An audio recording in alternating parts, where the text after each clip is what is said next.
Following Gavin Williamson's support, Rishi Sunak receives another hugely controversial endorsement. This time, it's China's President Xi.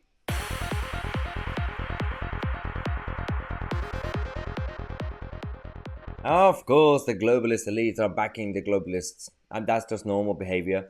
And a lot of people are saying, well, the Chinese Communist Party, they're stirring the pot. Of course, they're stirring the pot. That's the point of it. But they actually, I'm going to show you the evidence that it is in the interest of Beijing to have Rishi Sunak as Prime Minister.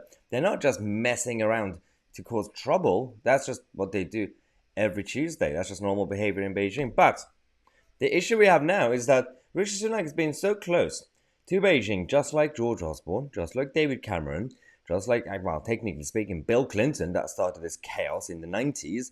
Now we have a situation with Global Times, which is controlled by the office of President Xi, the propaganda machine, has said that the China-UK ties might improve with the arrival of a new PM. Most candidates are tough on Beijing, but the pragmatic one wins the first round. The pragmatic one, as they say, is Rishi Sunak. Now, so the former Chancellor, or Finance Minister, as they say in China, Rishi Sunak was the one candidate with a pragmatic view of developing balanced ties with China.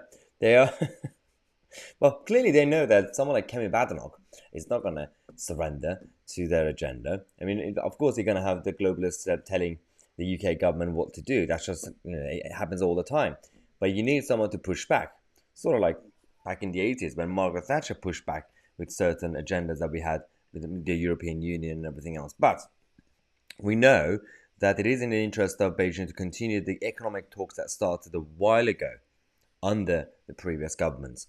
They said when Sunak was the finance minister in July 2021, he used his annual Mansion House speech to insist that Britain should beef up its trading relationship with China, while admitting that efforts to reopen direct access to EU financial services markets had failed, as according to the FT. Now, they know that it does help to scare the membership of the Tory party, to divide the vote, split the vote. They know, and if they say, for example, apart from Rishi Sunak, almost all of the other candidates hold a very tough stance on China, according to Yin. He said that the Trade Minister, Penny Mordaunt, who's now in second place in the race, could be the most competitive candidate. If she would win, she could be a Prime Minister who holds an even tougher stance on China than Johnson did. Let me guess. It's not true, is it? I don't think that's true. I don't think Penny Mordaunt is going to be some sort of strong and stable anti-China Prime Minister.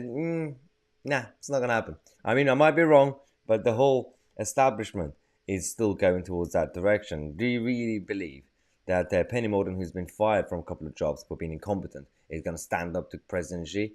Yeah, I don't believe that. Now, the Americans have also actually been reporting on this now.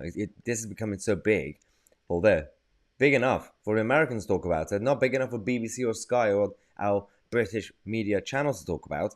They say that this is why China has endorsed Rishi Sunak, the front runner, to be the next UK Prime Minister. There have been articles about this.